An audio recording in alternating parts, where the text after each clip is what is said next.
Hi team, it's Erin. Well, I should say my name is Erin Henderson.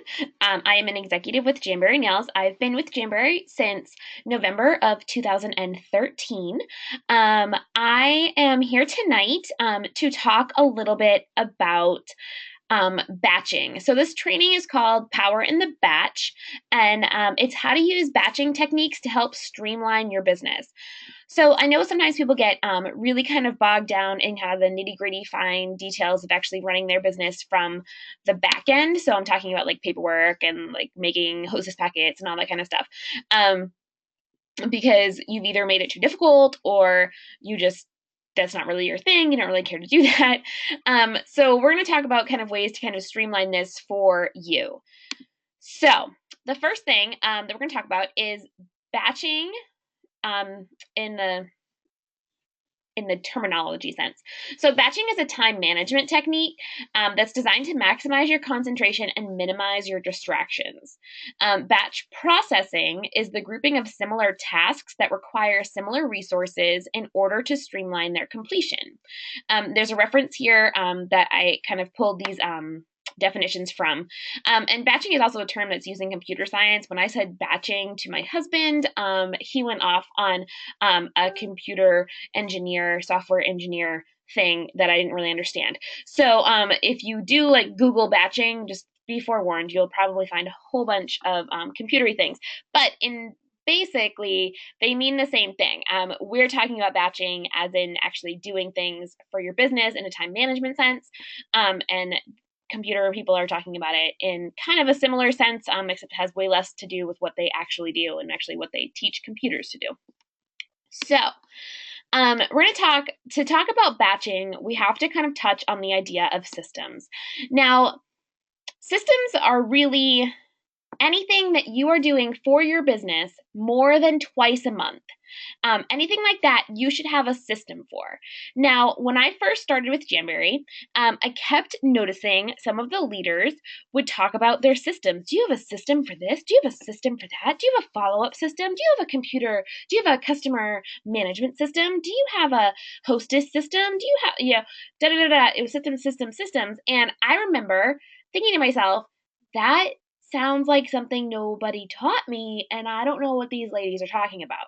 So just understand that systems are not some elusive magical thing that your team manager seems to have kept secret from you. We all kind of start to hear this word systems and kind of start to panic. And I understand that because I've been there.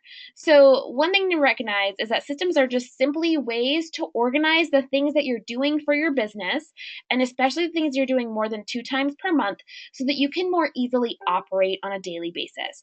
So essentially, if you are finding yourself sitting at your desk and you post on Facebook looking for parties and 2 people respond to you right away, and you think like, oh my gosh, I need to make a hostess packet. Okay, so you should probably have a system in place where you already have those hostess packets made. All you have to do is grab one, throw an address on it, and get it out the door to the post office. So that's kind of what we're talking about. When we talk about things like follow-up systems, we're talking about kind of how you're gonna contact people. Do you have a way to track what you're talking about with these people? These are kind of the things that we're talking about. It is not something magical. It is not something elusive. It's really just something that you have got to make for yourself. And I know that everyone's team managers and everyone's executives are more than happy to talk with you about that. But we're not going to talk about all of that tonight. We're just going to talk about kind of the actual batching processes. But we did need to touch on the systems in general. So, this is again, what kind of systems do you need? Follow up. This is, customers, your contacts that you meet out at events, or out just in day-to-day basis. Your recruiting prospects or your new recruits, your hostesses, your VIPs, etc. You need a system to track leads. So this can be as simple when you're starting out as your list of Franks and Beans. So if you haven't heard of Franks and Beans before, I recommend that you talk with your team manager. It's really they're just acronyms to kind of get you to start listing people that you know. So when you're starting off, leads really come from this Franks and Beans list, and you always want to keep this list up to date. So like once a month or so, just sit down and kind of reevaluate where you are with the leads. Did you meet anybody new that you can add to that list, or have you been able to cross people off because they have hosted for you, or they've said, you know what, lady, no, I don't, no, thank you. So another system is a communication system. So do you send emails? Do you make phone calls? Scripts can be a huge time saver. Do you post on social media? That's communication. There are ways to make that more streamlined and to make that into like a batch process for you. Paperwork. We all have paperwork. We have information forms, we have order forms, we have contact sheets, we have hostess packets, opportunity packets. We have a significant amount of paperwork. We can't always do everything that's totally on the internet. So we do have some paperwork. So how are you going to track that? What are you going to do with all those little pieces of paper that come in? And then finally, you need a party system because you will have parties. If you don't have parties, then we definitely need to talk, or you need to talk with your team manager. But you should definitely have parties. So you want to make sure is your party bag ready to go? Are your sample packs made? Do you have prizes for your online parties? Are these things ready? So these are just kind of all the little things that go into running this business that you really need to have kind of a system for, or at least a plan. So we're going to talk a little bit about the power hour. Power hours are really kind of a form of batching that most people are familiar with. Power hours are blocks of time dedicated to outreach for your business. So power hours are not designed for you to like sit at home like on your computer and like scroll Facebook. That's not a power hour. There's nothing empowering about that. But these power hours are 15-minute blocks of time that you can do either kind of separate, or you can bundle them all into 1 hour. They focus on booking, focus on hostess coaching, on recruiting, and on follow-up. So those are kind of the 4 main things that you have to do to keep your business moving that involves you actually reaching outside of your computer. Okay. Focusing 15 minutes per day in each of these areas is sure to bring you success. We all work this business on the time that we want to devote to it. There is no reason why it has to be overly difficult. So just remember that 15 minutes per day, and you can get you can really get a good, strong basis for your business. A power hour is essentially batching. You do one thing for a set amount of time. You can focus on that thing and eliminate the distractions. So if you are really focusing on recruiting in your 15-minute set right now, you are going to be possibly not on Facebook, or if you are on Facebook, you're only in your messenger. You might be on the phone, or you might be having coffee, but you're doing something. You're not just posting on Facebook, somebody join my team. That's not a power hour. That's posting into the Facebook abyss. That's totally different. You're actually engaging with someone and having a meaningful conversation about their or your ways that you can help them decide if Jamberry is right for them. That's what I'm talking about here with power hour. All right, so let's talk a little bit about communication and how we use batching and communication. So the first thing that I always recommend is to start making scripts. So what I do is I keep a Word document on my laptop that has all of my scripts for emails and for phone calls. For emails, I recommend right away, make 3 emails right now. And these emails should correspond with the 2-2-2 method of follow-up: 2 days, 2 weeks, 2 months. So now when it's time, when you have a party and it's time for you to follow up, all you really have to do is go into that Word document, copy that email that you've already written, plug it into your email program, add the customer's email address, make sure that it's personalized if necessary, and then send it off. Just make the small little adjustments so that you're not writing a brand new email every time. The phone conversations, same thing as the email. You don't need to read from a script, but having that script allows you to have a starting point in the conversation and to prevent you forgetting something that you need to say. So, you know, a lot of times people are really afraid of the phone, and I understand that. I have a little bit of that too. But having the actual notes of, okay, this is my 2-day follow up, so I just really want to thank her. I really just want to love on her and just really let her know that I appreciate her. That's it, right? So those are kind of the main things that you just want to start making those scripts. So anytime you have to send, I mean, because we know that you're going to be sending follow-up emails more than twice a month. I hope. So you want to make sure that you have this just all ready so that all you're doing is copying her email address, copying that email, sending it out, and you're done. Super, super easy. The second part of communication is specifically related to social media. The first thing I will say is you need to have some sort of social media strategy. If you plan on using social media for your business at all, you do need to start creating a social media strategy. There's tons of social media gurus out there. You can start finding them. You can Google like social media, like expert, guru, and people will start coming up in your Google search. You can also ask your upline. Chances are that your upline has been doing this too, and she can, or she or he could direct you to a couple of good places for you to start.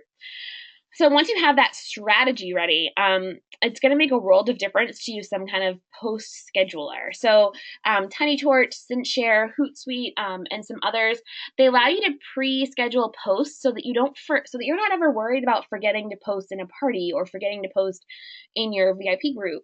You can just go ahead and sit down one day and actually just schedule all of those posts. Facebook also will allow you to schedule posts directly on your business page. So you can actually sit and do it all at once. This has been a huge lifesaver to me because I am not great about being really specific with my social media posts. But Facebook allowing me to schedule posts on my business page means that I know that I have at least one post going out every day, regardless of what else I am doing.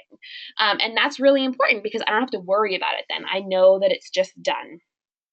And doing it all at once, making it a batch job for me means that I spend, you know, an hour and a half doing it one day, and then I'm done for the whole month, or sometimes 2 months. And it's pretty simple. And then if something, you know, we just had the Disney wraps come out, and we weren't expecting that, so that just meant that I just added Disney posts into what I already had planned. So not hard, pretty easy. And helps me keep everything moving, essentially. So let's talk paperwork. Yes, we all have paperwork. You know, we're talking hostess packets, opportunity recruiting packets, order forms, party trackers, and sample packs. These are kind of the things that they're just part of the business. It's just how it works. So here's a hostess packet. This is my hostess packet, my kind of general hostess packet. You can see there's one catalog, there's Nourish, there's a file, there's a half sheet of wraps there, there's a couple of order forms, a host success planner, there's the holiday designs, and I always give a couple of samples as well, individually packed, and then also there's a package of 10 there. And I use plain manila envelopes to mail my hostess packages. The only thing that's not in this picture is a host join brochure because I forgot to put them in, but they are there. It's actually inside the catalog. You just can't see it. So this is the basic hostess packet. I will tell you, like I tell my own team, do not break the bank on a hostess packet. That's crazy. And really, she's going to get tons of free stuff. She likely doesn't need like 5 or 6 catalogs unless you've already specifically talked that out. So this is just kind of a basic generic hostess packet. The only one thing that's not here is I usually have like a note in there for her, just kind of like a little just like a little card, blank card, that I write a little note to her in. So that's a hostess packet. This is an opportunity packet. You'll notice something maybe that I use kind of the same things. So I have a catalog, I have a half sheet of wraps, I have a sample of Nourish, and I have a nail file. I also have a host join brochure. There's 3 things in there that are not in the regular packet. There's a Mythbusters sheet, which kind of just takes 3 myths of direct sales and kind of busts them. There's also a frequently asked question sheet. And then there's also a quick reference sheet, which has a lot of the same information that is also given to you in a host join brochure, but it's kind of just all in one sheet, and can help sometimes give a little bit of a better idea. In this packet, I also will always send a handwritten note or a little bit more of my story if she and I haven't talked before. So order forms and party trackers. So this is a form that essentially it's the basis of how I track parties. This one was made by someone else. This one wasn't made by me. But it's got hostess name, the address, the email, the phone number, party date, time, your hostess packet was sent, what kind of party it is. There's checklists. You're only seeing about half of the sheet here. There's checklists there. There's a section for party totals, for bookings that you pulled out of this party. And what I do is I take that sheet and I will actually tape it to one of those manila envelopes that I also use for my hostess packets and my recruiting packets. I will tape it right there to the outside, and I will fill this in. And then inside the envelope is where I put all of the order forms and contact sheets that I get from that party. That way, everything is together. It's all together. So when I go to enter the orders in, if this is a home party, then I have everything right there. I can put it right back in. Once I get the orders in there, I know exactly where I am going to find all of that information. And then when it's time for me to do the 2-week follow-up, then what I actually do is that's the time that I actually pull the information sheets out, and I'll actually start adding those people into my follow-up system. Sample packs, you'll see I actually have 2 versions here. I have a kind of plain version in a little Ziploc bag there on the left. It has a whole sheet of samples with application instructions. There's some alcohol pads inside that little Ziploc bag and my business card. And then I also just got new business cards. So I use the business card with the application instructions on the back. And I just use a little bit of washi tape and I tape a sheet of samples right to the back there so that if I'm out and about, I can just pass one out to someone. Again, I'm not breaking the bank. I'm keeping things very simple. So let's talk a little bit about ways that we're going to batch. So making host, opportunity, and samples in bulk is key. You're already going to have a lot of these main items out to make one of these things, so just make them all. If I'm making host packets, I already have catalogs and files and Nourish and half sheets of wraps, right? Or samples out. So I can do host, opportunity, and sample packets in an evening, and they'll last me forever. They'll last me, I can make a whole bunch just to last me, 3 to 6 months and just be set. And then all I have to do when someone needs something is just grab it, label it, and send it off. Another thing that you can do to batch is you can go ahead and set up those party prizes. Make a whole bunch. Then you can just grab and go. I'm talking petty packs, mani packs, accent sheets. If you have a team, if you're building a team, same thing. Pre-pack those prizes for incentives and whatnot so that you can just grab and go. It takes a little bit of time on one end, but then that's really it. You're kind of done. If you are inclined, do follow up in groups. So there's a reason a lot of leaders call Fridays follow-up Fridays, because that way you're doing your follow-ups all in one day. So, okay, follow-ups done. Boom, all set, right? Enter new customer info, contact slips into your follow-up system in groups. So I will usually enter my customers, like I was just talking about with the party tracker. I enter them like as a party. So everybody from that one party goes in at the same time. Parties in general. So one thing to really help you is to keep your party bag packed. I go to a party, I do a home party, I come home and I repack that bag and then I put it away. So it's already all set. I don't have to worry about that. You can make a master list of what you need for your parties so that you're actually just checking that off as you're kind of repacking there. Check your party tool inventory at least once a month. I always kind of do this in usually the last weekend of the month because I don't usually have parties that weekend. So I just go ahead and I check. Okay, do I have enough files? Do I have enough, buffers? Do I have enough alcohol pads? Do I have enough samples? What's going on? So get all that stuff kind of taken out, take inventory, look at everything, and decide what you really need. Because we all know that paying for marketing materials and kind of the tools kind of stinks because the shipping is kind of a pain. And nobody likes to pay shipping. We live in the world of Amazon Prime. So just if you take the inventory, then you can actually order things in bulk as opposed to ordering like, oh, shoot, I forgot this. Oh, shoot, I forgot that. And again, pre-prep your party prizes. So I always have like a half sheet and like a petty pack that I bring to a home party for prizes. So I just keep a couple. I keep a couple actually just stashed in that bag. So I have a couple of petty packs and I have a couple of half sheets all ready to go. So some tips. There's no reason for extra expenses. I am really big on this, and I think my team can tell you that. I use 6x9 manila envelopes for my hostess packets, for my opportunity packets, and for my party tracker and order form kind of holder. So I use those 6x9 manila envelopes. I get a box of 100 at Staples. When I go with a coupon, it costs me like $10. So that is actually a pretty good deal. The only other thing that I use is pretty much my printer. Everything else I can get from Jamberry's marketing materials, and I can use my marketing materials credit for most of it. You do not have to break the bank to look professional. There are, of course, consultants who are out there and they're using, really pretty envelopes, and I get it. It makes it look pretty. I totally understand. But the bottom line for me is that I don't want to do anything that my team couldn't also do. And so sometimes my team can't, not everybody can afford to get super flashy, pretty envelopes. So I tend to keep my stuff very kind of simple so that it's very, very easy to duplicate me. Another tip is to enlist help. Some of you have kids, some of you have partners, some of you have roommates, some of you have babysitters. I mean, let's be serious here. A babysitter at 9 o'clock at night, if your kids are asleep and you're staying out until 11, that's 2 hours that your babysitter could totally be making sample packets while she's watching TV.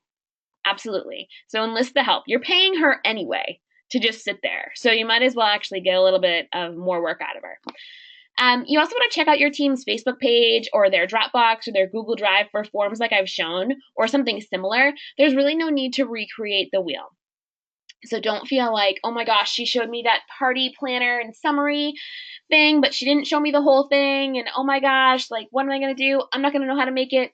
I'm willing to bet that most likely your team managers and executives have something very similar to that, if not that exact one, prepared for you. Another tip is to work in minimum batches of 5s. I never make less than 5 of anything. I always make 5 hostess packets, 5 opportunity packets. I usually make actually like 10 to 20 just to keep myself going. But minimum batches of 5s really works out well. More tips. Make a schedule. I always follow up on Fridays. I always do mail on Mondays. Sundays, I prepare my social media posts for the week. So those are like 3 days that I already know what I'm working on. They're in my schedule. They're in my planner. I know that those are the things that I'm working on. List off what you do or what you need to do for your business and work off that list. We call that a master list, where you just start kind of taking all the things that you do for your business, write them down, start organizing them, group them into smaller groups if you can, and work from that list. And the first couple of times that you get these things prepared, it may take you a little bit of extra time. If you're looking for, a Mythbusters sheet or a frequently asked questions document, it might take you a little bit more time just to kind of find those. But then the next time you're going to have that and you're going to be set. You're going to totally be a pro and you're going to have no problems doing this. So, that's kind of the gist of batching. Essentially, you're trying to work to make things easier for you, but also still get all your work done. I really like batching, and I really like the idea of batching because if I want a cookie, I'm not making just one cookie. I'm going to make a whole batch of cookies because it's going to take me almost as much time to make a whole batch as it would for me to make one. So I know that sometimes when you're just getting started out, the work that it takes kind of behind the scenes that's not just directly in a party can seem a little bit overwhelming, but I'm here to tell you that it's really not. It does take a little bit of finesse. It takes a little bit of practice, but it really is not hard to execute, I promise. So if you have any questions, you can feel free to ask. I am well, you can see on the YouTube channel how to get in touch with me. But yeah, I'm happy to help in any way that I can. Like I said, I don't have all of these forms or all of the things I showed for you to take with you today, but I am almost totally positive that your team managers or executives will have those or something very similar available to you. So I hope you had fun. I hope you learned a lot. I tried to keep this really short and quick, but I hope you guys had fun, and I hope your businesses are booming. Bye.